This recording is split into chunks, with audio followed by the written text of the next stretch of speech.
en el desarrollo del programa, me permito presentar a ustedes al doctor Ramón Ramírez Ibarra, al doctor Alejandro Brugués Rodríguez, así como al doctor Luis Rubén Díaz Cepeda, quienes estarán a cargo de la sexta mesa de las presentes jornadas y a quienes damos la más cordial bienvenida.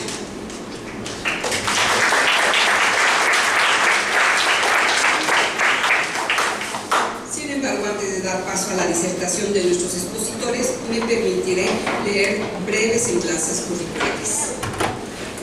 El doctor Ramón Ramírez Ibarra cuenta con el doctorado en Filosofía con orientación en Arquitectura y Asuntos Urbanos por la Universidad Autónoma de Nuevo León.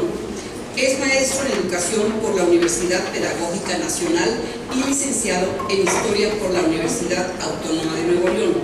Fue catedrático en la Universidad Metropolitana de Monterrey y la Universidad del Valle de México. Actualmente es catedrático en la Facultad de Arquitectura de la Universidad Autónoma de Nuevo León.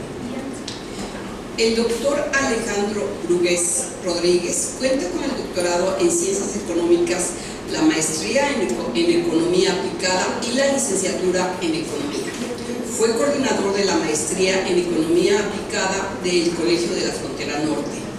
Profesor invitado en la Universidad Autónoma de Ciudad Juárez y la Universidad Autónoma de Coahuila.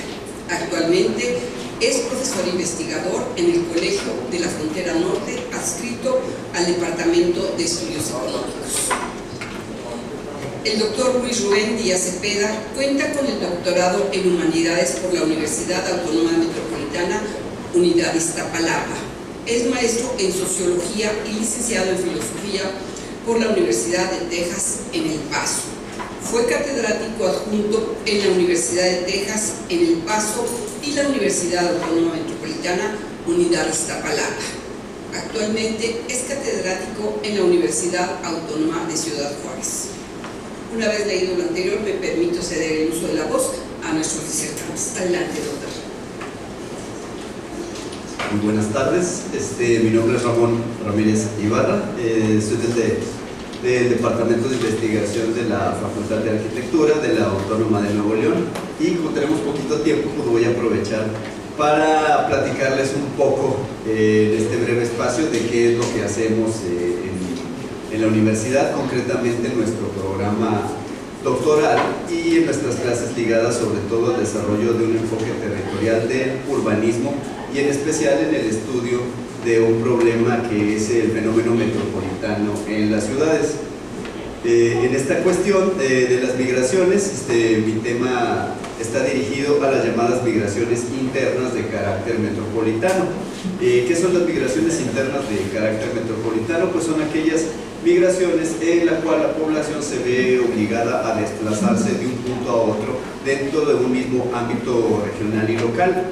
Entonces, aquí nosotros trabajamos con una parte muy importante de los motivos, causas, eventos que detonan precisamente esta movilización de la población y que se encuentran inmersos precisamente en un aspecto clave de las personas, que es su ciclo de vida.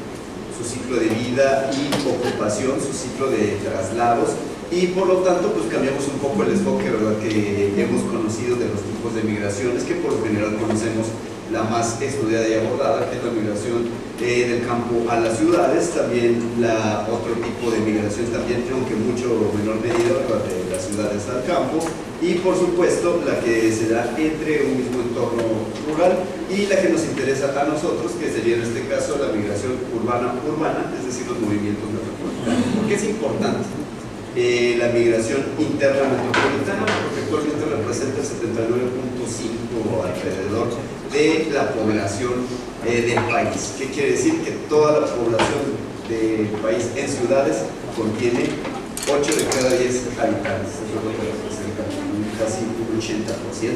Y de hecho, por eso mismo, estos traslados que todos conocemos en el caso de migración, y de los más importantes, la migración internacional o la migración internacional, pues en nuestro caso se refiere precisamente a estas condiciones de desplazamiento en la región metropolitana. Entonces, Para darles una idea, ¿verdad? Desde el año 2010 a la fecha ha habido una expansión importantísima en las regiones metropolitanas del país. Esta expansión que viene del país pues va representando, ¿verdad?, desplazamientos en miles de habitantes de la región metropolitana, y entre esos casos nosotros nos damos a la tarea de observar el caso de Monterrey como un caso representativo. ¿Por qué? Por su extensa migración interna metropolitana, que la ha llevado a posicionarse perfectamente entre uno de los fenómenos y problemáticas de lo que es la proyección del sistema urbano nacional que ha llevado a cabo la CONAJU en un periodo de tiempo de 20 años, acoplándose más o menos a la agenda ONU Habitat 2030. Entonces, ¿qué destaca de esta importancia? Fíjense en términos de cifras, como 18 de cada 1000 habitantes de nuestra ciudad, de nuestro entorno metropolitano, son objeto de mudanzas, son objeto de traslados constantes. Entonces, para esto, pues ya que traje principalmente una síntesis de estudios y enfoques sobre este tipo, y más que nada también veo un público joven al respecto, pues podríamos dejar más o menos algunas de las bases principales, de las bases teóricas y de estudios que pueden influir en una metodología futura para desarrollar sus propios proyectos. Y ahora es el momento. Algunos investigadores, de hecho, se han dado a la tarea de aglutinar muchos de los enfoques que vemos en cuanto al tratamiento de este fenómeno de migraciones, en un aspecto general primero y luego desarrollado en un ámbito particular, para ahorita platicarles entonces qué es lo que hacemos nosotros en específico, porque este es el aspecto general. Si quieren saber primero aspectos relacionados con migraciones, pues vemos varios enfoques. Principalmente existen dos enfoques que nos han permitido establecer datos importantes. Tengo un poquito de tiempo, no me tengo tanto en la lectura de los datos, ustedes los visualizan por esta parte, y les menciono algunas de las palabras clave, ¿verdad?, que están implícitas en los enfoques. Uno como el enfoque clásico y otro como el enfoque neoclásico. Ambos enfoques pues son utilizados principalmente por los demógrafos, inspirados en su mayoría en el trabajo que realizan los economistas, sobre todo para medir los factores y las variables que interfieren en las condiciones y orígenes de la migración. También otros enfoques importantes, todo esto nos ha permitido hacer unos cálculos muy importantes en el sistema de producción nacional, principalmente los números que tenemos redondos de traslados y de causas que motivan los traslados entre las personas.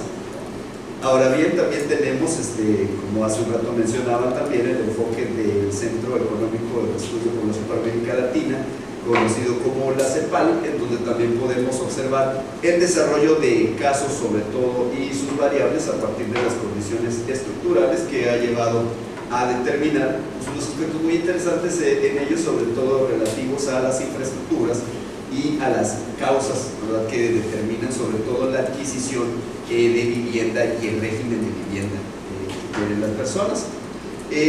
Pero ahora nos empezamos a partir en dos enfoques, principalmente estos heredados de la observación de los demógrafos, que serían los enfoques situados en las condiciones y la calidad de vida. Ese sería uno de ellos. Y el otro, los enfoques situados o centrados también a modo de ciclo de vida.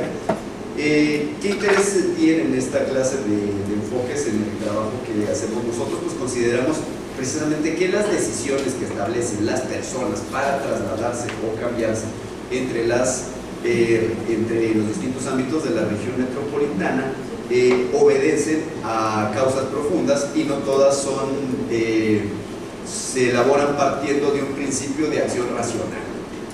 ¿Qué quiere decir? De decisiones completamente tomadas en base al cálculo racional, sino muchas de ellas son factores también, condiciones emocionales, factores humanos, que en otro momento se puede llamar externalidades, que son importantes en la decisión de cambiar de lugar de residencia. Y entre todos los motivos que podemos encontrar para cambiar de lugar de residencia, puede ser inclusive los que investigan la propia sociología, desde las relaciones entre un barrio o una comunidad, hasta poder ser factores importantes como un empleo pero no exactamente por las distinciones que elaborábamos al principio del nuevo empleo para ganar más, sino a veces la gente también se empieza a mover y a cambiar de empleo para sentirse mejor, para sentir esa productividad que es desarrollada en un ámbito donde se encuentra alineado con otros intereses y objetivos también que se encuentran alineados a los deseos y expresiones de la calidad de vida de las personas. Y como datos interesantes también, de hecho recuerdo también en parte un poco a las mediciones que realizaba el Centro Espinosa Iglesias con el Consejo Nuevo León, muchas gracias, para poder observar también que si bien Nuevo León es un polo atractor y visto desde el punto de vista del ciclo económico para el trabajo, como hemos visto en las migraciones internacionales o internacionales, también tiene las estadísticas pues unas zonas de oportunidad más que impresionantes. Primero, por el lugar que ocupa precisamente la relación entre las variables de la movilidad social y la desigualdad de oportunidades, que es relativamente cercana a la media nacional, pero que destaca por dos formas importantes de relación que pueden ustedes ver ahí a un lado. Por ejemplo, el peso relativo de la riqueza, es decir, la generación de origen de la riqueza de las personas, que es un factor determinante de las condiciones de la movilidad social, al menos en el territorio de Nuevo León y el área metropolitana de Monterrey, y aquella que nos indica que el factor del color de piel es hasta 2.5 veces más importante como influencia de la movilidad social de las personas en esta región que en otras del país. Entonces, de acuerdo a muchos de estos elementos, pues podemos encontrar que en la tabla que presentaba Espinosa Iglesias, el 44% de las personas que nacen en el quintil más bajo de ingresos de la población permanecen allí toda su vida. Eso es lo que significa la gráfica. El azul son los que permanecen en los lugares más pobres y los cafecitos son los que nacen con los ingresos más altos. Entonces, como pueden ver ustedes, ya en términos desplegados así, la movilidad social de Nuevo León, aun cuando tenga grandes centros económicos de atracción industrial, es baja. Entonces, ¿a dónde quería llegar con estos enfoques centrados en la calidad de vida, en este tipo de elementos o de factores al que estudiamos nosotros, que es el territorio? Visto desde estas condiciones, si alguien gusta le puedo pasar la presentación también. Voy deprisa y la podemos ver con más detalle para poder observar algunas de las problemáticas asociadas al territorio que trabajamos nosotros, principalmente problemas relativos a la urbanización, al desarrollo de la infraestructura, a la vivienda y a la zonificación. Para simplificar, ¿dónde ven estos factores? Los ven ustedes a diario, en sus colonias, en sus lugares de traslado, en sus puntos de interés, fraccionamientos enrejados con redes de seguridad, basureros improvisados, áreas residuales específicas, factores que no habíamos visto en otro tiempo, el agua, por ejemplo, y a su vez estos grandes problemas de zonificación pues traen consigo otros más grandes también, que es la desocupación, la saturación inmobiliaria de proyectos que no están dentro de una infraestructura adecuada, la subdivisión exagerada de espacios con el fin de obtener mayor rentabilidad de las viviendas, así como la adaptación de otras zonas industriales y, como les digo, el crecimiento de zonas residuales dentro de la ciudad, además de las que experimentan ustedes como movilidades afectadas. ¿En qué nos pega este asunto? Precisamente en los pronósticos migratorios, y lo que estábamos pensando es que eventos,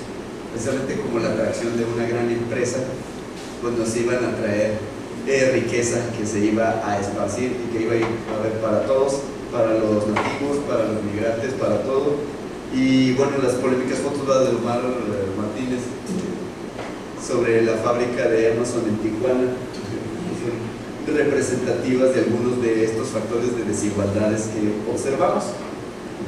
Ahora les platico brevemente. Algo que estaba trabajando pues era los efectos, pero de la migración coreana a Nuevo León.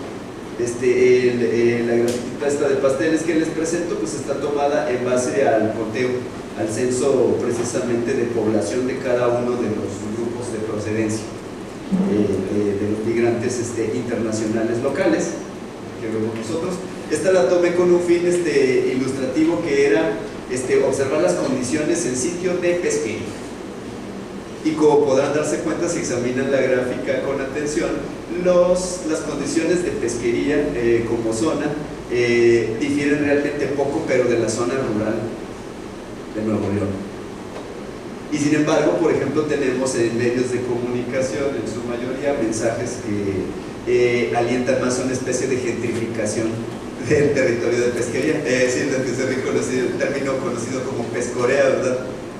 Es decir, aquí, a diferencia, ¿verdad?, de que siempre nos preparan en el internacional para una migración negativa, es decir, de desplazamiento, aquí se prepara una gentrificación de antemano, es decir, expectativas que no coinciden nada con el territorio, porque de acuerdo a esto ni la conectividad ni la movilidad en el territorio de pesquería tienen condiciones adecuadas para una migración internacional de este tipo. Y bueno, estas son algunas de las cosas que hacemos en el trabajo en sitio, ¿verdad? Platicar con la gente, los que se encuentran también alrededor, los diferentes lugares de procedencia interna metropolitana también, y también vemos también que ellos mismos ya comienzan a ser objeto de migraciones internas del tipo que les estoy describiendo, es decir, se asientan provisionalmente en un lugar de renta y se trasladan constantemente a otros, siguiendo también sus propios marcadores de trabajos provisionales. Bueno, ya se me acabó el tiempo. Hasta aquí, muchas gracias.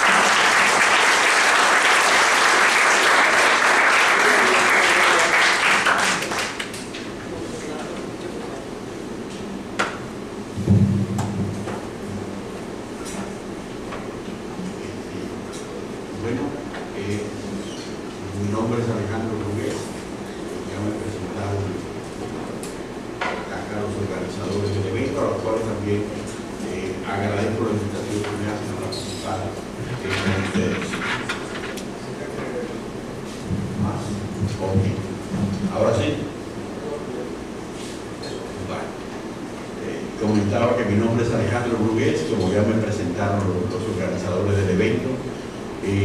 Soy investigador del Colegio de la Frontera Norte y primeramente quisiera comenzar por agradecer a los organizadores la invitación que me hacen a compartir con ustedes estos resultados de investigación y otras propuestas que se están trabajando en el Colegio de la Frontera Norte en términos de nuestra participación en este grupo de investigación que llamamos el Grupo Interdisciplinario de Temas Migratorios, y donde participan investigadores del Colegio de la Frontera Norte, pero también de la Universidad Autónoma de Ciudad Juárez, Universidad Autónoma de Chihuahua y el Colegio de Chihuahua. Hemos venido ya trabajando por varios años en estos temas, y quisiera comenzar por rescatar algunos de los ejercicios que hemos desarrollado como parte de este grupo. Y lo primero es mostrar que siempre hemos buscado el acercamiento a diferentes organizaciones o a diferentes albergues que trabajan con migrantes directamente para buscar hacer levantamientos de información. En esta gráfica lo que se nota es que, bueno, de los que más han contribuído con cuestionarios a los estudios que hemos presentado ha sido el Centro Integrador Leona Vicario, que es, los estudios se están desarrollando en Ciudad Juárez, ¿no? El Centro Integrador Leona Vicario es uno de los centros de albergue de migrantes más grandes que hay en la ciudad, pero también es muy destacado la Casa del Migrante, el Pan de Vida y otros albergues que hay distribuidos en toda la ciudad, también porque hay como una cierta especialización de los albergues en atender a determinados grupos de migrantes, y tratamos de abarcar la mayor cantidad posible para tener toda la diversidad de la migración en esos términos.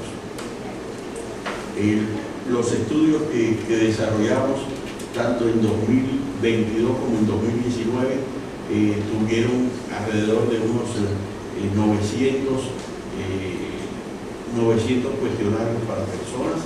En el caso de 2019 fueron un poquito más, y en el caso de las familias fueron alrededor de 350 cuestionarios. Es una información bastante amplia de la manera en que se ha recabado en la ciudad. A partir de estos estudios, parte de lo que comenzó a desarrollar el grupo fueron documentar todos estos cambios que ya nos han platicado los diferentes expositores que me han antecedido en las presentaciones. De entre ellos, los fundamentales son la composición de género. Generalmente o tradicionalmente la migración era una migración que tenía muy masculina y ya después se iban incorporando con el paso del tiempo el resto de la familia a los flujos migratorios. Lo que hemos visto nosotros en Ciudad Juárez ahorita es que sí hay realmente una composición más o menos equitativa entre hombres y mujeres de los que han llegado en estos flujos y de los que entrevistamos, alrededor del 50% hombres, 50% mujeres. Bajó un poquito la composición de mujeres en el caso de 2022. No sé si habrá sido o tenga algún efecto la pandemia en este cambio de la composición de los migrantes, pero esto es lo que notamos, tampoco es un cambio demasiado significativo. Otros cambios que sí son significativos que hemos visualizado son cambios que hay en términos de la composición por grupos de edad. Si bien también tradicionalmente la migración ha sido relativamente joven, lo que apreciamos acá es que los grupos están como entre 24 y 34 años, no, hasta 24. De 12 a 24 son grupos que disminuyeron bastante su presencia en los flujos migratorios y ahora hay flujos de personas que son un poco más adultas en términos de este flujo migratorio. Vean que la gráfica que está encima, que es la de 2022, o la línea que está encima, que es la de 2022, para los grupos de 24 a 34 y de 35 a 49 es mucho más grande que las líneas del ejercicio de 2019. También es más grande la línea que representa a los niños. Creo que estas dos líneas que son las que representan a los que son menores de 5 años y los que son entre 6 y 11, también hay mucha mayor participación en términos de la composición de la familia que están migrando a Ciudad Juárez. Eso es relevante porque, bueno, es de lo que se están hablando o de lo que nos han hablado todos durante estos días. También hay un cambio muy relevante en términos de la composición por nivel educativo de los migrantes. Ahora estamos de 2019 a 2022, que es un periodo bastante corto. Sí es notable que hay una migración que tiene mayores niveles educativos que la migración que teníamos en momentos anteriores. Aunque también, digamos, hay crecimiento.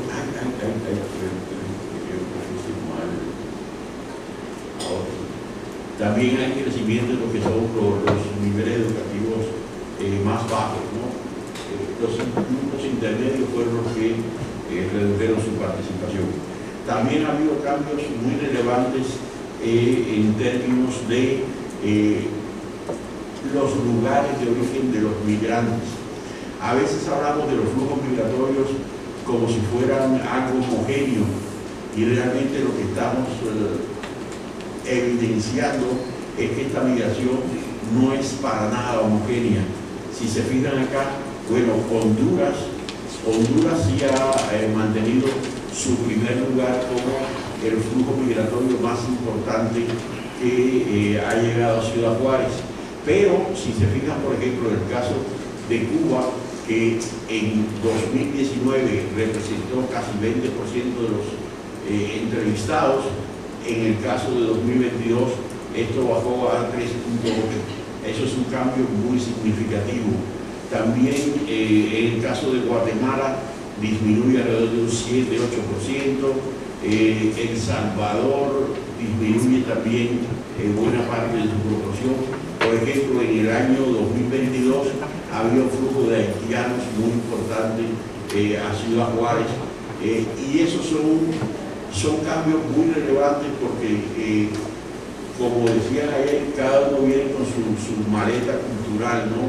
Y entonces pues son prácticas diferentes, son necesidades diferentes y son diferentes maneras que hay que tratar a estos migrantes. Otro de los cambios que se observaron y que evidenciamos acá es el cambio en términos de la razón que ellos expresan para migrar. Si se fijan en el año o en la encuesta de 2019, desempleo y pobreza era alrededor del 42% de los migrantes lo que manifestaban que su motivo para la migración era en función de las condiciones económicas que había en sus países de origen. La violencia seguía con un 30%. Esa violencia e inseguridad se mantiene igual, pero hay un nuevo concepto que es persecución y amenazas, que ahora está en 2022 siendo la razón que dan alrededor del 50% de los migrantes. Entonces esos son estos cambios muy relevantes que hay. La parte de la investigación que está en proceso tiene que ver con hacer un análisis también de cómo se ve la migración en términos de los medios y las notas periodísticas que salen en los medios. Para esto se recopiló una base de datos de un poco más de 10 años sobre las notas que salían con términos muy específicos: migración, migrante, Instituto Nacional de Migración, le puse también, bueno, esos eran básicamente los términos que se buscaban: migrante, migración, personas en movilidad o personas en situación de movilidad y Instituto Nacional de Migración. Y estos son los resultados de las menciones que aparecen en los medios asociados a las principales nacionalidades que han sido la fuente de la migración en Juárez. Por ejemplo, en el caso de los cubanos, aquí está como 2011, si se fijan acá si tienen muy buena vista y ven los años que están en la escala, ¿no? Esto de acá empieza como en 2011 y termina en 2023.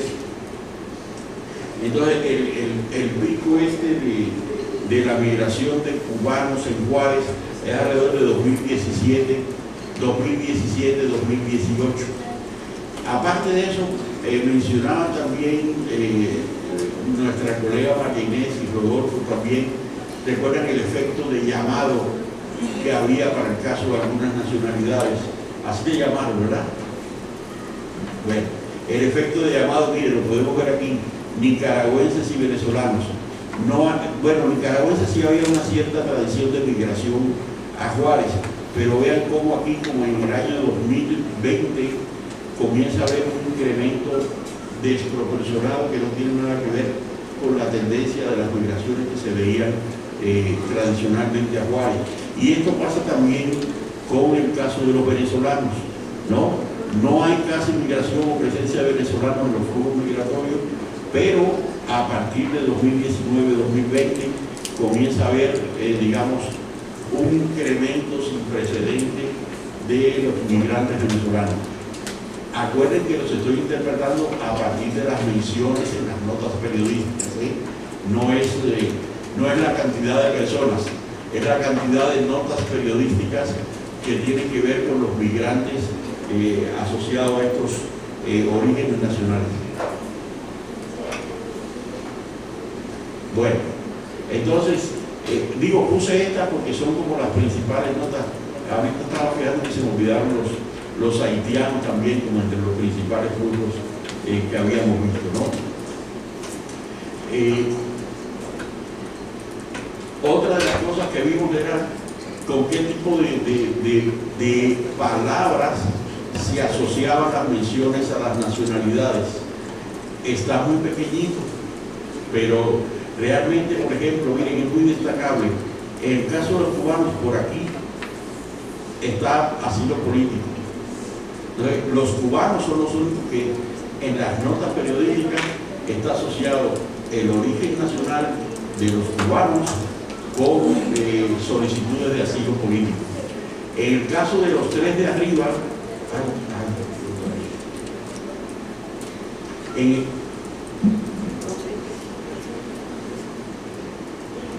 Ahora sí, en el caso de los tres de arriba, también, por ejemplo, no hay menciones a niños. Bueno, aquí, por ejemplo, en el caso de los cubanos no hay menciones a niños o familia, que sin embargo acá sí es muy importante en los hondureños, es la segunda palabra que aparece asociada a las palabras, son los niños, y así hay nacionalidades que tienen como mucha más mención de niños, familias, etcétera, y otras nacionalidades eso no se ve. Si ubican por ahí este texto, este texto como un poquito más grande, es la casa del migrante. Y como ven, sí hay algunas nacionalidades, como estas que están acá arriba, que sí utilizan la casa del migrante. O la frase casa del migrante sí está asociada a las menciones de las nacionalidades en esos casos. Esa casa del migrante no se menciona en los casos de abajo. Entonces un poco es hacer el análisis de esta base de datos y ver cómo algunas nacionalidades como que tienen diferente práctica o necesidades migratorias en función de esto. No se ha analizado toda la base, le digo, es como un trabajo en proceso, pero era parte de lo que queríamos mostrar. Aquí también le quería mostrar en términos de filtrando la base de datos por las notas que están asociadas a los cubanos, se está representando ahí la asociación del resto de las palabras que hay en ese tipo de notas. Y esto lo que va a hacer es que pues hay determinados grupos de palabras que aparecen juntas dentro de las notas. Aquí es muy evidente el caso de que en estas que están acá habla de hombres, mujeres, niños y familia. Entonces esas son palabras que en el caso de los cubanos siempre aparecen juntas, ¿no? Se tuvo que filtrar esa presentación en términos de la cantidad de datos a mostrar, porque si no es así como algo bastante confuso por la cantidad de relaciones que hay. Esto nada más alcancé a hacerlo hasta ahí, pero digamos, la idea un poco es comparar este tipo de análisis entre las diferentes nacionalidades para ver cómo se diferencia entre ellas. Eso es todo, ya se me acabó el tiempo, con todo esto podemos platicar de esto cuando se acabe las presentaciones. Gracias.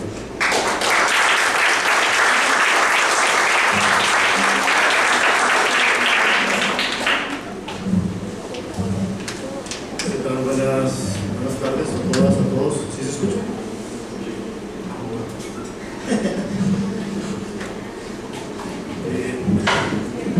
Como me presentaron ahorita, soy Luis Díaz Cepeda, soy profesor investigador en la Universidad Autónoma de Ciudad Juárez.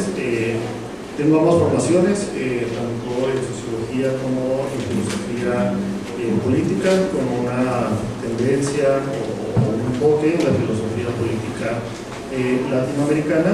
Y bueno, pues mi trabajo ha sido de naturaleza interdisciplinaria, donde la reflexión sobre filosofía política pues se ve alimentada por datos sociológicos, y a su vez los datos sociológicos pues son analizados, son pensados desde una perspectiva filosófica. Segundo, después de esta presentación, pues muchas gracias a Paso de Esperanza, Casa de la Cultura Jurídica, en especial a Federico y a Firmé por la presentación, el trabajo enorme que han venido haciendo, a todo el equipo que coordinan, a sus estudiantes. Muchas gracias por tenernos por acá. Bueno, ya pasando a la presentación, pues lo que voy a tratar de hacer en este breve tiempo pues es presentar una perspectiva, una visión de las personas en movilidad como sujetos políticos activos, es decir, los antecedentes, los presupuestos que guían esta investigación, esta reflexión, es que si bien, por supuesto, los albergues, las instituciones no gubernamentales, las organizaciones internacionales, la sociedad civil, los académicos son imprescindibles en esta red de soporte que está ayudando a la población migrante, también es importante, me parece a mí, como al menos esos son los principios que guían, reconocer la capacidad de agencia de la población en movilidad, es decir, la capacidad que tienen de gestionar sus propias soluciones, encontrar sus propios caminos, abrir sus propios espacios, repito, no en contradicción con el apoyo que reciben de las organizaciones, pero identificándolos también como un agente activo que debería de ser invitado a la mesa de conversaciones como un igual, que si vamos a hablar de ellos, pues hay que hablar con ellos también, ¿no? Para poder escuchar de primera voz qué es lo que se puede hacer, que es algo que ya algunos ponentes que nos han antecedido han comentado. Dentro de la filosofía latinoamericana tenemos algunos antecedentes, además, estos son algunos, sería, por ejemplo, Carlos Peredas, Silvana Rabinovich, que han venido trabajando el tema de la migración, repito, de la filosofía política, desde cómo se conceptualiza. Silvana Rabinovich, ella utiliza una visión un poco más cercana, o la mía más cercana a la de ella, que concibe a la población movilidad como nómadas, como un proceso natural que siempre ha pasado en la humanidad y no necesariamente como un fenómeno que si bien se ha agravado en estas fechas, se ha agravado por las fronteras, no necesariamente por la cantidad de personas en movilización. Por otro lado, en lo que se conoce como la Latinx Philosophy, repito, hay muchos más referentes, pero estos serían algunos de ellos. José Mendoza, él habla de los derechos políticos de los inmigrantes latinos en los Estados Unidos. Amy Red Sandoval habla de los desplazados, entendiendo cómo se conceptualizan estos derechos. Bueno, en la literatura yo he encontrado que existe un vacío sobre las acciones políticas de la población en movilidad. Es decir, si bien en la Philosophy habla mucho de los migrantes que ya están residiendo en los Estados Unidos, no hay tanta teorización acerca de la población que está en tránsito. Me parece que son circunstancias diferentes, por ejemplo las que se viven acá en Monterrey. Entiendo que ya no es tanto migración de tránsito, o también se está en una migración que se localiza en la ciudad, o que se queda en la ciudad y busca una región. Yo estaría pensando en esta población que está migrando, que está en ese proceso de movilidad, que aún no ha llegado a su país destino.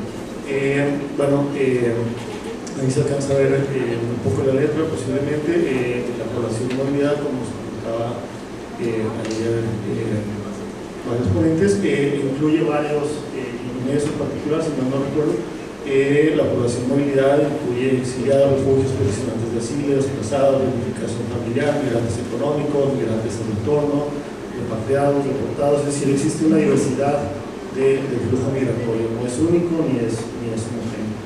Pero bueno, la característica que une esta reflexión pues sería esta característica de estar en movilidad.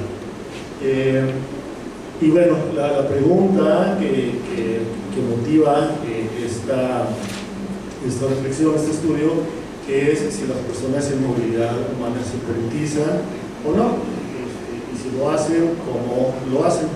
Esta motivación de esta investigación nació como mi trabajo como voluntario en algunas organizaciones humanitarias en Ciudad Juárez, donde me fue posible observar cómo se dan estas formas de organización, de resistencia, de solidaridad dentro de la población migrante, más allá de esta caracterización que en algunas ocasiones se hace en los medios de comunicación como sujetos pasivos, como personas que tendrían que obedecer todo aquello que les es dado sin cuestionar y solamente ser muy agradecido, ¿no? Sin esta capacidad de autogestión, sin esta capacidad de agencia, y que sí la tienen, repito, ¿no? Y eso me pareció importante resaltarlo. Bueno, la hipótesis que manejo es que algunos, no todos, algunos de ellos y de ellas lo hacen, algunos de ellos se van a politizar y se van a revelar dentro de los limitantes. Recordemos que, por ejemplo, en teorías de movilización social, de movimientos sociales, pues una de las características es que existe un territorio, una comunidad, algún medio que les permita gestionar las relaciones sociales de tal manera que pueden vincularse y crear un núcleo de resistencia, y sin embargo en la población en movilidad pues estas condiciones no existen, y sin embargo la resistencia sí. Entonces eso me pareció muy importante. Y bueno, ¿qué quiero decir con que se politice? Que existe una conciencia de que las situaciones que les afectan se deben a un sistema, es una afectación colectiva, no individual. Es decir, contrario a algunas narrativas que culpabilizan al migrante de circunstancias, que lo retratan como una persona floja, como una persona no capaz de gestionar su propia vida. Estos procesos de politización, bueno, se dan cuenta que no soy yo el que está fallando, es un sistema que está jugando poderosamente en mi contra, y en ese sentido pues rechazan esta idea de que sean fallas personales y se abocan a la idea de que es la falla de un sistema. Es decir, no es lo mismo ser pobre que ser empobrecido. Alguien que está siendo afectado o grupos que están siendo afectados en sus formas de vida. Desastres naturales, por ejemplo, hemos visto también la violencia. Bueno, la violencia está motivada en muchos casos por el narco, y el narco está dentro de un sistema capitalista, ¿no? Un sistema que permite la existencia de estos grupos criminales porque hay una alta demanda de las sustancias. Bueno, entonces también se da una conciencia de lucha colectiva y se da una red de solidaridad y redes de apoyo auto.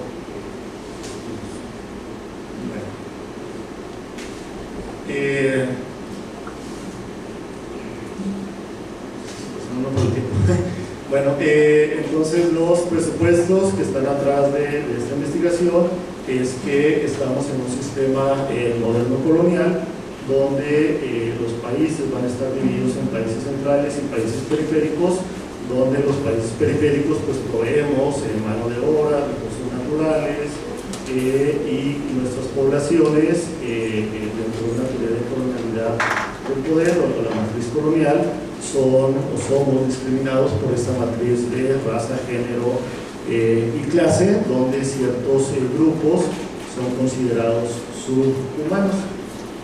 Entonces acá, bueno, no voy a pasar por cuestiones de tiempo. Entonces los países centrales, como comentaba el doctor Antonio ayer, se crean el Homo Sacer, donde algunas vidas son nulas, algunas vidas son no necesarias para el mercado, por lo tanto si mueren o viven, no es cuestión que le interese el mercado, no es cuestión que le interese las poblaciones y son excluidos. Sin embargo, repito, creo que dentro de estas poblaciones a las que les es negado su derecho a la vida, a su derecho a la dignidad, pues también existen procesos de resistencia. Pero bueno, vamos por partes. Dentro de, entonces, la tesis es que los países centrales van a rechazar a ciertas poblaciones por su color, por su idioma, por su cultura, por sus antecedentes históricos. Sin embargo, dentro de esta población migrante no deseable o rechazada, van a aceptar a cierto número de personas. ¿Por qué? Me parece a mí que esto les permite presentar o aparentar una superioridad moral donde estos países se ponen como nosotros somos moralmente superiores, nosotros somos los que ayudamos, somos los buenos de la película, ¿no? Y además permite sostener la narrativa de que el capitalismo es la solución, lo cual evidentemente pues, es falso, ¿no? Bueno, este refugio se da mediante 2 vías, la migración documentada e irregular, pero solamente me voy a referir a la documentación vía asilo político y el sistema de parol humanitario. Bueno, dentro de esto, los países centrales clasifican a la población de movilidad como buenos y malos, entre comillas, por supuesto. Los migrantes buenos, los migrantes que son aceptados dentro de los países centrales pues van a ser aquellos que adoptan el criterio de estos países. ¿Cuál criterio? Entre otros muchos o varios, sería el que, como se comentaba el doctor Paya ahorita, los que proveen mano de obra barata, ¿no? A ellos sí les damos cabida porque lo necesitamos, pero aparte lo necesitamos en una posición subyugada, en una posición débil para que cumplan con la función de proveer mano de obra barata necesaria para el mercado, pero que no exijan sus derechos como clase trabajadora. Entonces, en ese sentido, pues se les reclama obediencia a cambio de ser aceptados dentro de los países centrales. Por otro lado, la parte que me interesa a mí serían los migrantes malos, repito, entre comillas, y desde el punto de vista de los países centrales, son aquellos que se resisten al poder y que toman acciones políticas en defensa de su ser, de su vida, de su dignidad. Hablo acá desde la perspectiva de la política de la liberación, donde la voluntad de vida, como antónimo de la voluntad de poder, pues es la fuerza que motiva a las personas a ir más allá de lo que en algún momento dado pudiera parecer posible y rebelarse, es decir, no sujetarse a estos sistemas de obediencia, sino presentar una resistencia dentro de ciertas posibilidades. Esto pues ya lo comentaba. Cuando las personas en movilidad se politizan, significa que se encuentran en la colectividad, se concientizan y cobran sentido de sus implicaciones personales, son consecuencia de un sistema y por ende se organizan. Esta parte va a ser, ¿ya otro? ¿Un minuto? Bueno, formas de organización, las caravanas rompen el cerco. Ya no es lo mismo un migrante o una persona en movilidad que tal vez viaja solo con su familia, va a ser presa muy fácil tanto de autoridades migratorias corruptas como de cárteles criminales a viajar en caravana, a viajar en grupo.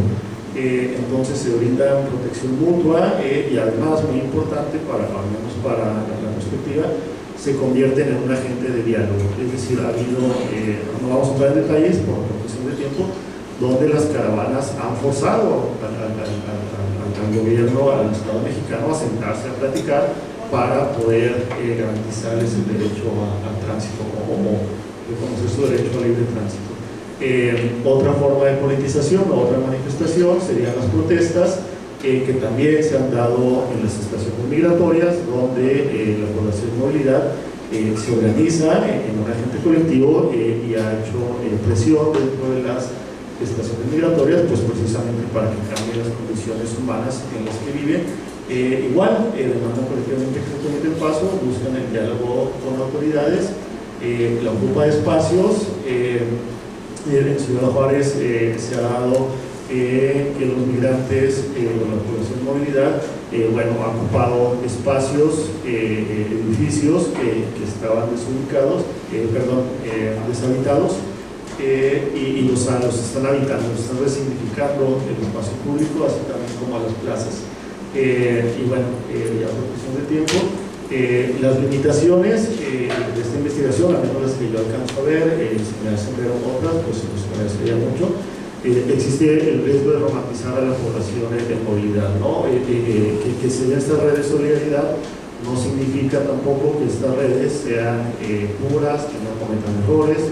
Algunas de estas redes propagan información equivocada que va en detrimento de las condiciones materiales o de la vida de la población en movilidad. Y bueno, por las condiciones de movilidad es difícil encontrar personas estables con quien establecer un diálogo. ¿Cómo haces si, pues comentaban que el periodo de estadía es un mes? ¿Con quién dialogas? Si en un mes se mueven muchísimo rápido las cosas, empiezas a dialogar con alguien, ese alguien se va y tienes que empezar de nuevo las pláticas. Y bueno, muchas gracias por su paciencia. Ese sería mi correo.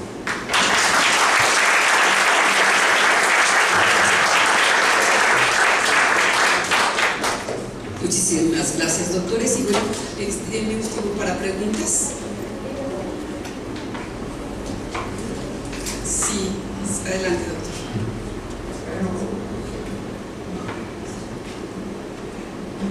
Buenas, un gusto haberles escuchado, una muy alta calidad en los tres en la terna que se presentó esta mesa, pero pues mi pregunta es nomás para uno.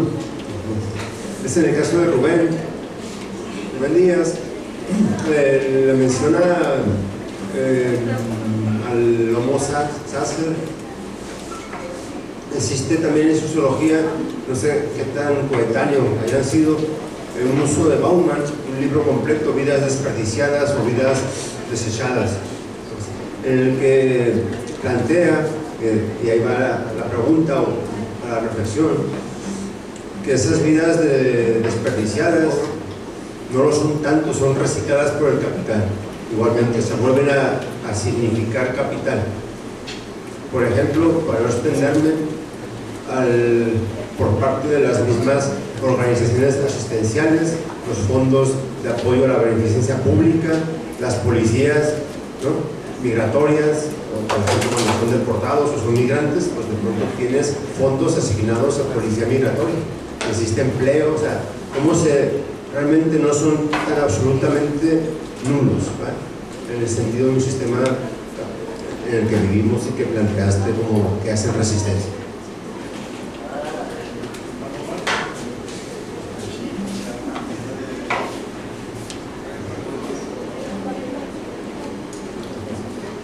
¿Alguien más? Sí.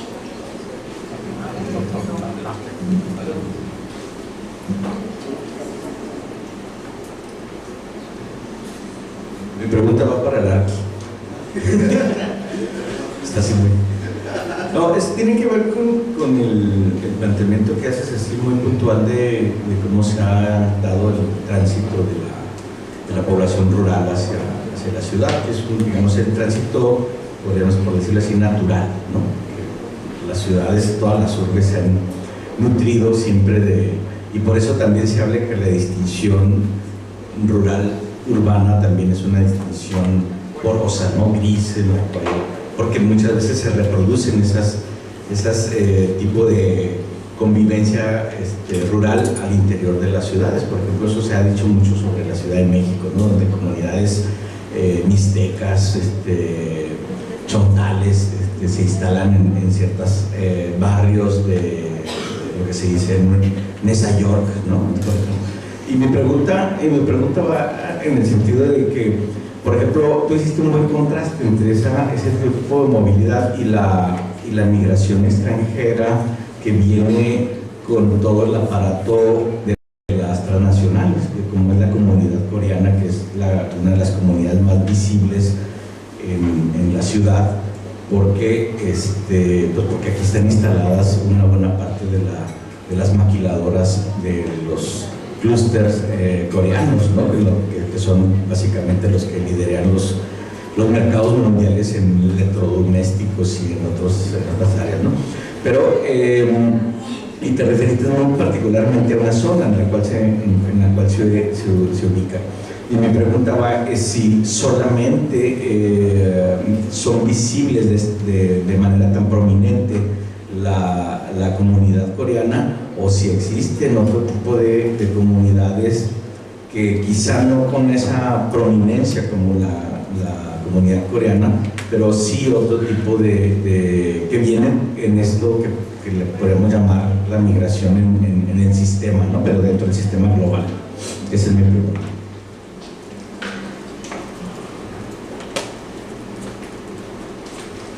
¿Alguien más? Adelante.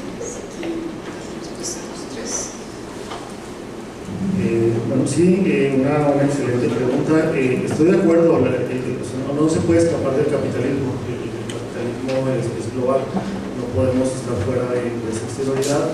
Algunas personas estarán de manera formal, digamos, otras personas entrarán dentro de, o serán presas de estas redes delictivas que también forman parte del capital. Totalmente de acuerdo con ese presupuesto.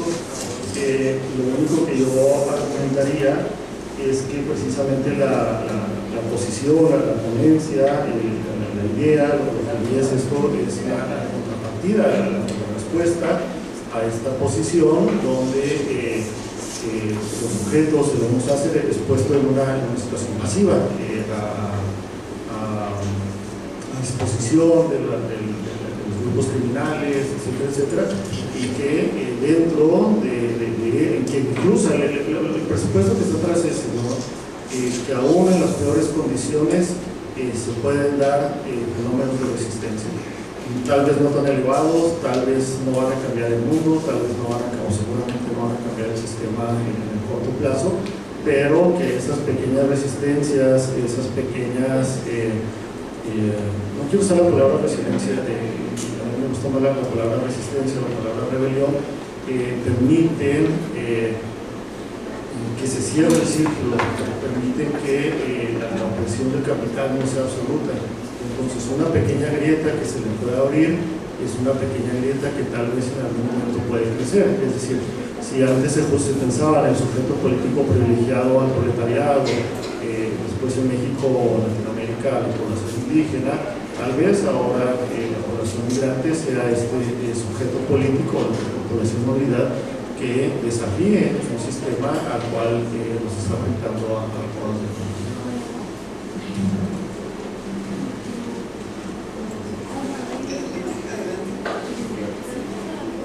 Me estaba ocurriendo cómo conectar las dos preguntas en el asunto por la parte del sujeto de excepción de la teoría de Agamben.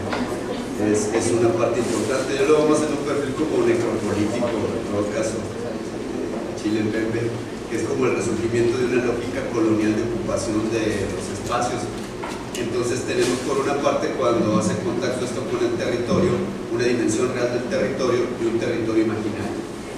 Entonces la lucha no solo la tenemos exactamente por los medios de producción en el plano de lo real que habíamos asistido a designar como la realidad material, sino en el orden simbólico, en el orden de la vigilancia, en el orden de lo imaginario del territorio. Y en el imaginario del territorio pues existen las capacidades de hacer territorio en lo geográfico, en lo físico, en lo simbólico. Y un elemento interviniente importantísimo pues, es la comunicación.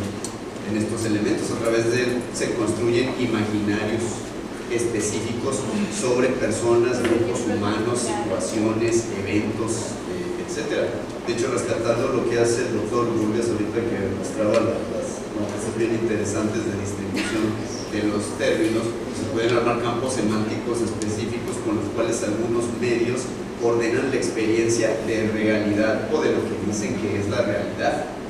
En mi caso, lo que yo me encuentro en pesquería es la invención del término pescorea.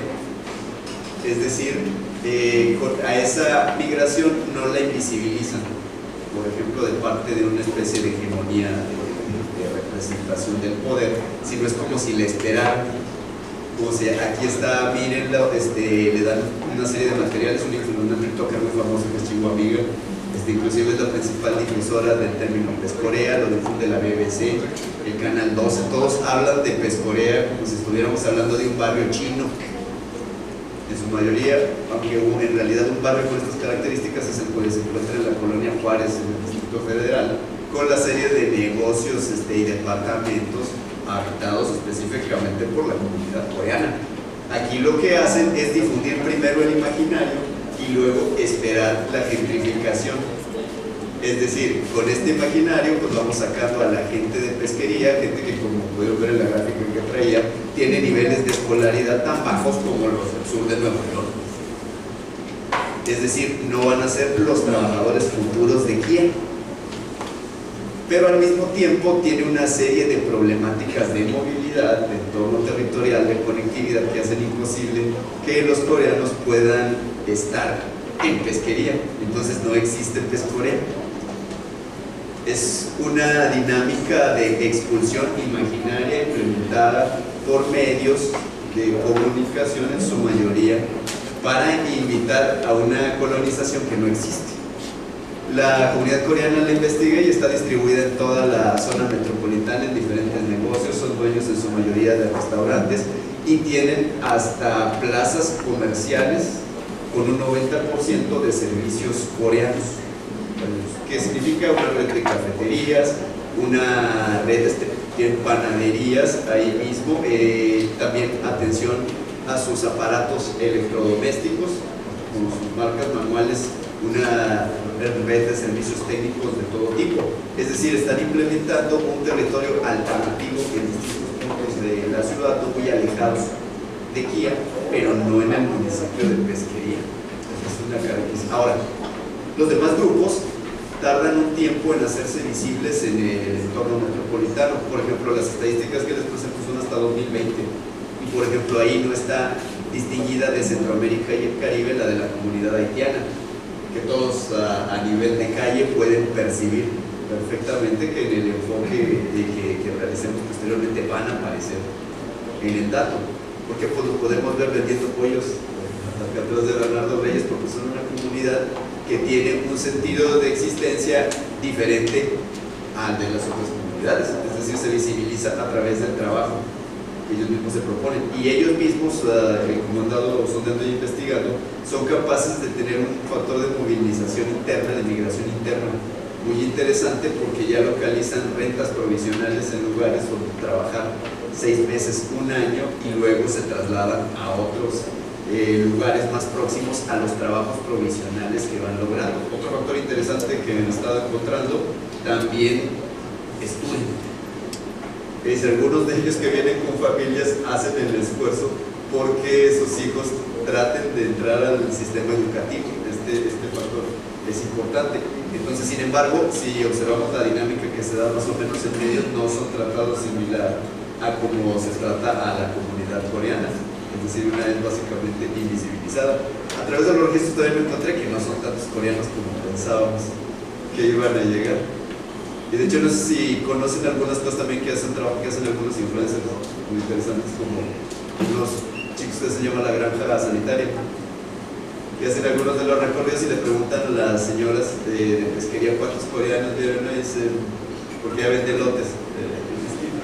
Dicen, ninguno, de esos nada más pasan en sus camionetas por la parte de atrás. Entonces este tipo de dinámicas, no sé si responden un poquito la pregunta. Pero a lo mejor en esa misma línea, ¿de qué manera afectará la planta de Tesla? Ahorita que hablas de Kia, Tesla, bueno, en otra zona, pero ¿cómo se conecta con todo eso? Sí, el nearshoring. Yo puse la planta de Amazon como manera de presagio malicioso de lo que podría pasar, pero pues todos podemos calcular el significado del extractivismo aquí en la localidad, lo que va a significar que ya tenemos problemas de agua con una empresa que es consumidora del producto. Nada más en Kia, por ejemplo, menciono un caso, la Cataforesis, emplean miles de metros cúbicos de agua para bañar los vehículos una y otra vez para hacer las pruebas con ellos, y he investigado los retos de la Conagua y no tiene ninguno registrado aquí. Cuando no vemos registros en Conagua por parte de lo que consume Kia, ahí hay un problema. A dónde están conectados, con dónde los están enviando. Y si recuerdan ustedes bien, hay un río ahí en Pesquería. Entonces todas estas clases de cosas pues deben de ser transparentes. Y Tesla me parece que va a complicar una parte importante. Todos lo estamos viendo dentro de la lógica ahora de ocupación de la extractiva, que es la de la economía clásica. Que si está un centro industrial, eso va a traer una derrama económica, porque viene gente trabajando. Pero en el lado B, pues tenemos que encontrar la otra serie de factores que no son los coadyuvantes, que implican el factor de riesgo y el factor de costo.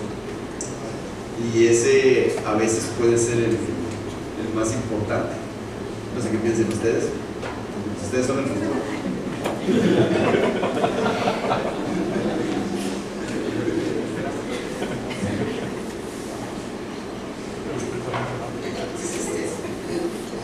¿Algún comentario? comentario de los jóvenes a la pregunta del doctor.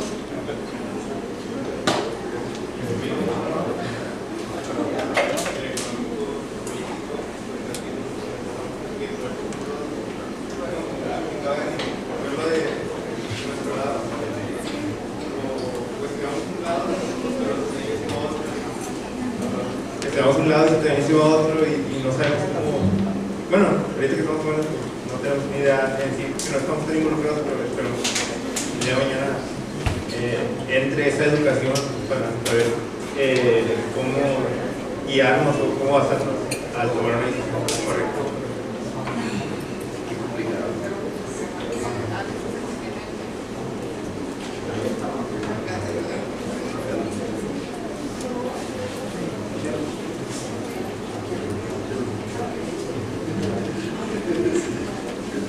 Bueno, pues a mí me parece interesante lo que se ha platicado de extractivismo, específicamente porque creo que la geopolítica es un factor importante justo en este tema de la migración, y quiero complementar su pregunta con una pregunta de regreso, que es: se habla de extractivismo como un impacto internacional a nuestra propia, ya sea recursos económicos, oportunidades laborales, pero una pregunta adicional que me gustaría ver cuál es su punto de vista es: ¿cómo la política migratoria de países colindantes como Estados Unidos, Canadá, impacta nuestra propia política interior sobre temas de migración, y de esta manera también dan forma al extractivismo que vivimos modernamente actualmente?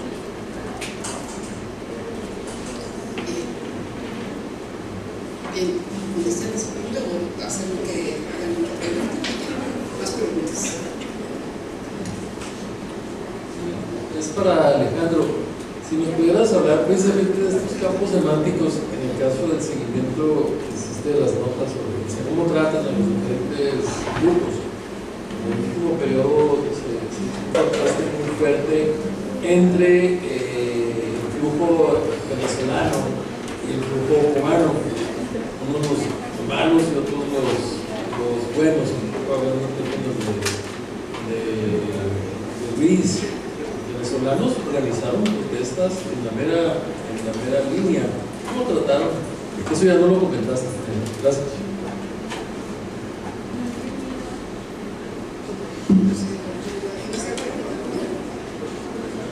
Más bien una precisión sobre mi pregunta, porque más bien mi pregunta era qué otros grupos que vienen con las industrias son tan visibles como los coreanos. De los coreanos hay una razón muy particular, y podemos incluso hablar ya de la manera como se estructura el modelo maquila, por ejemplo, de los europeos a los asiáticos.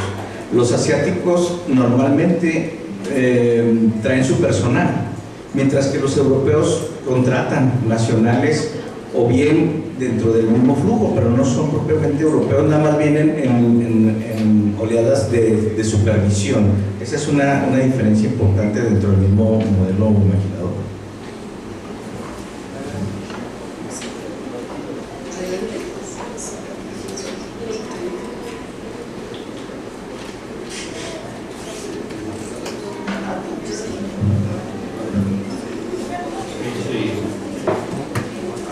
Bueno, en el caso de los migrantes venezolanos, como viste ahí en lo que presentaba y lo que hemos interactuado con ellos allá en Juárez, hubo como una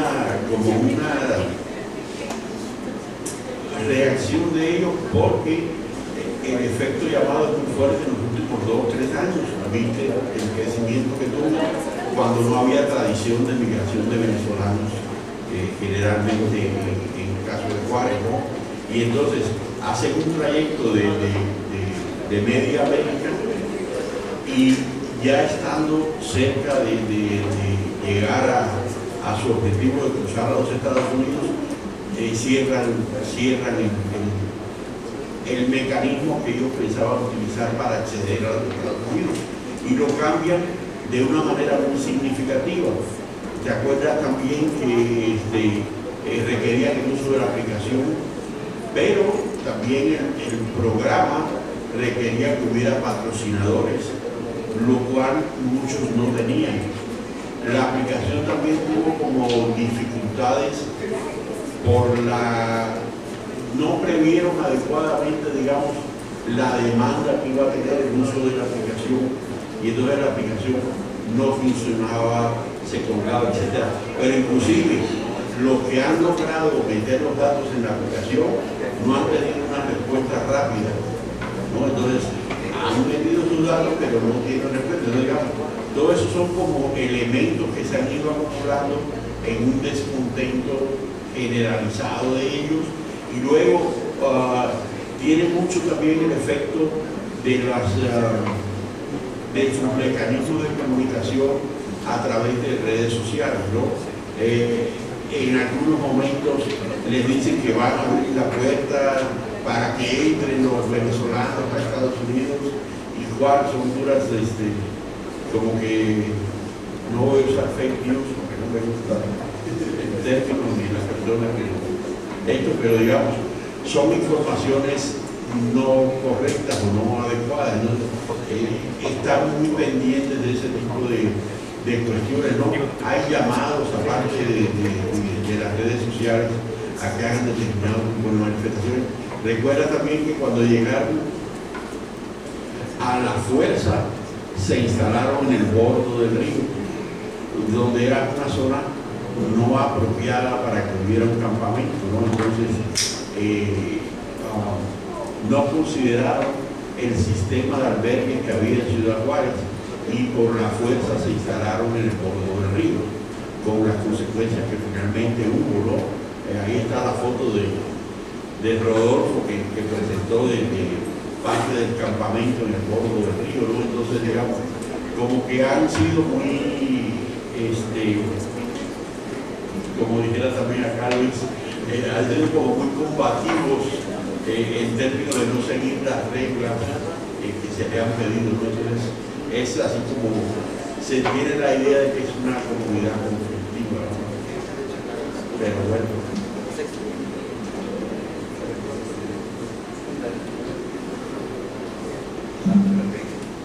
Ya se me olvidó.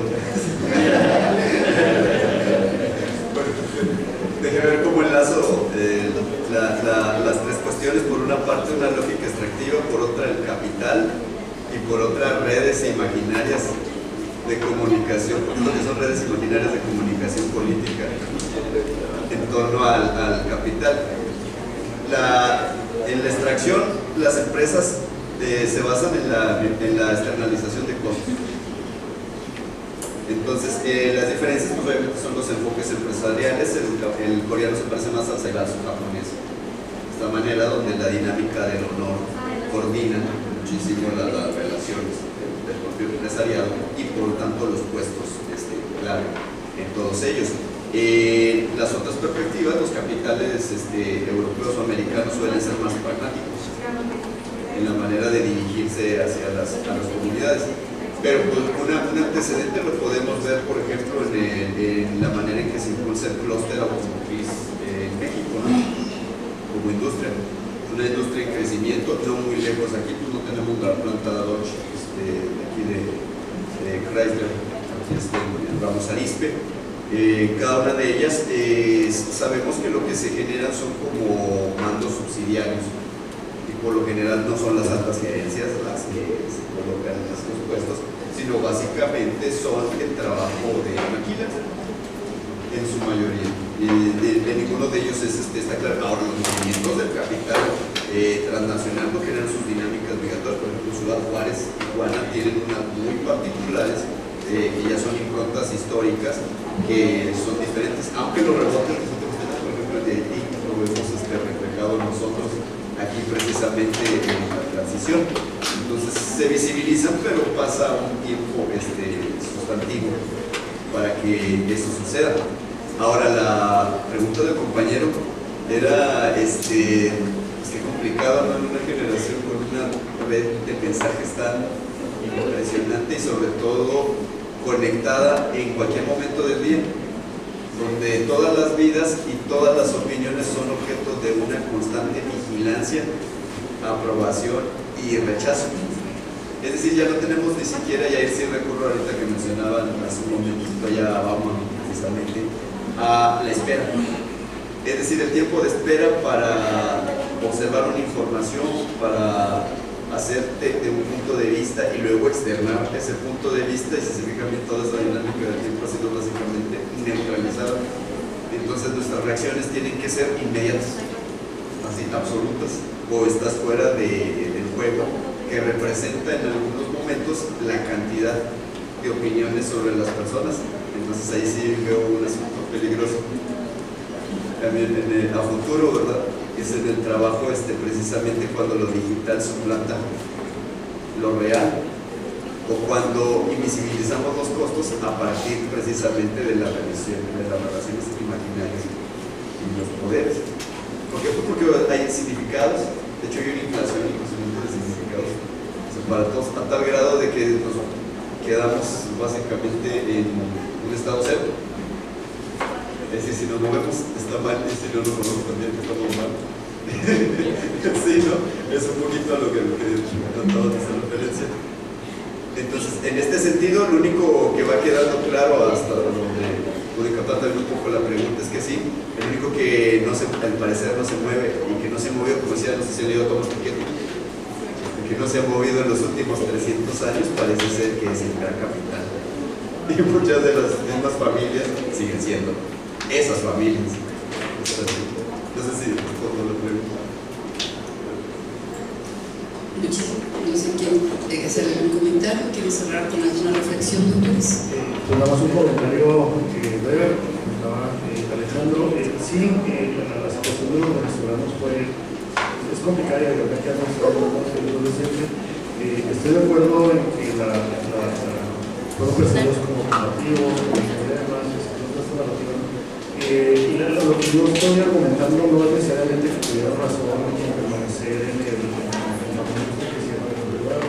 sino que tenían derecho a ser escuchados en sus peticiones y no ser una decisión unilateral de no estás aquí, te debes ir, bueno, vamos a explicar pero al mismo tiempo la manera positiva evitar este riesgo de romantizar que están bien en la autoría. Tiene que haber un diálogo de saberes entre pares que permitiera una personalidad entre las ciudades, los habitantes, los albergues, que también los albergues estaban sancionados, no estoy tan seguro de que tengan la capacidad de decir, bueno, vamos a los albergues porque se hubieran podido recibir.